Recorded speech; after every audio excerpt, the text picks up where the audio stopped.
ওয়ান্নাসু নিয়াম, রাত্রে জাগনা থাকার কথা। জাগনা থেকে কি গান বাজনা করবে? কি করবে? নামাজ পড়বে, ইবাদত করবে। তাদখুলুল জান্নাতা বিসালাম, তাহলে কি আরামের সাথে শান্তির সাথে জান্নাতে থাকবে। সুবহানাল্লাহ আসলো না? রোজা রাখছেন আপনারা? সুবহানাল্লাহ বললেন না কেন? বলতে হবে কেন সুবহানাল্লাহ বলেন? জোরে বলেন সুবহানাল্লাহ।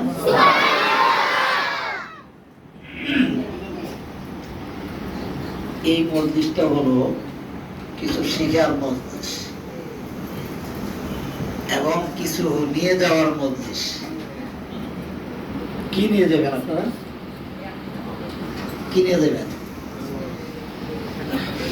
আবার নিয়ে যাবেন? কি নিয়ে যাবেন? আমল। সবাই বলে না। হ্যাঁ, আমল নিয়ে যেতে।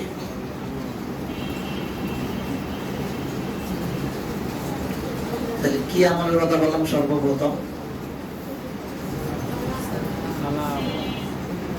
ভুলে গেছেন? মাত্র বললাম, মাত্র ভুলে গেলেন। হ্যাঁ, কি আমলের কথা বললাম? সালাম। তাহলে আজকে মজলিস থেকে 1 নাম্বার কি শিখলাম?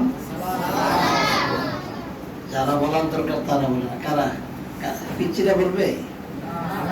এই মজলিস থেকে কি নিয়ে যাবো? সালাম। বেশি বেশি সালাম দেব। আমি যখন বেশি বেশি দেবো তাহলে আমার সন্তানরা শিখবে। ঘরে ঢুকতে সালাম দিয়ে ঢুকবো। এই আমলটা কি আমরা করি?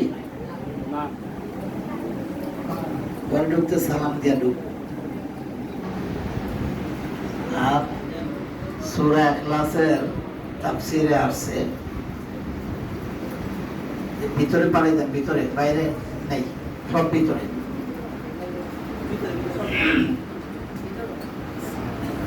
যে ব্যক্তি সালাম দিয়ে ঘরে ঢুকবে আর সূরা ইখলাস পড়বে তার আর্থিক আল্লাহ তাআলা উন্নত করে দিবে। এই আমলটা কি করতে পারবো? আমি আমলটা করি। এই জন্য আল্লাহ তাআলা আর্থিক সংকটে রাখে নাই। আর্থিকের মধ্যে অনেক বরকত দেয় আল্লাহ তাআলা। তাহলে কি আমল নিলেন? আরেকটা, ঘরে প্রবেশ করবো, সালাম দিয়ে প্রবেশ করবো।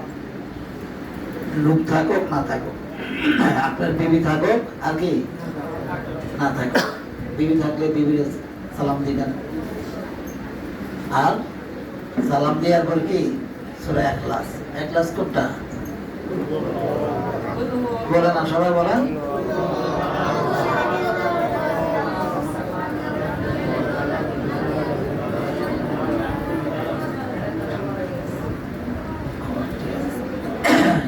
কি আমল দিলাম? সামনে আসেন, সামনে আসেন। 1 নাম্বার কি আমল দিলাম? বারবার মুস্ক করতে হবে, আমরা বুঝা যাই। 1 নাম্বার কি আমল দিলাম? সালাম। কি কম কম দিব না বেশি বেশি দিব? কেমন বেশি দিব? সাহাবায়ে কেরামরা সালাম দেওয়ার জন্য বাজারে যেতেন। সুবহানাল্লাহ বলেন না? সুবহানাল্লাহ বলার জন্য বলতে হয়। তাহলে আমরা কত শিখছি। সাহাবায়ে কেরামরা সালাম দেওয়ার জন্য কি করতো? কেন? বাজারে বেশি লোক পাওয়া যাবে, বেশি বেশি সালাম দিতে পারবে। 1 নাম্বার হলো কি বেশি বেশি সালাম দিব। আমরা সমাজে সালাম নাই। ইয়ং জেনারেশন যারা সালাম বুঝে না, বেশি বেশি সালাম দিব। আর এটা কি বললাম? ঘরে সালাম দিয়ে ঘরে প্রবেশ করব, সালাম দিয়ে প্রবেশ করার পরে সূরা ইখলাস পড়ব। 1 বার পারি, 3 বার পারি। যে ব্যক্তি ঘরে প্রবেশ করে সালাম দিয়া সূরা ইখলাস পড়বে সে আর্থিক সংকটে পড়বে না। আল্লাহ তাআলা তার আর্থিকের মধ্যে বারাকা দিবে, সচ্ছলতা দিয়ে দিবে।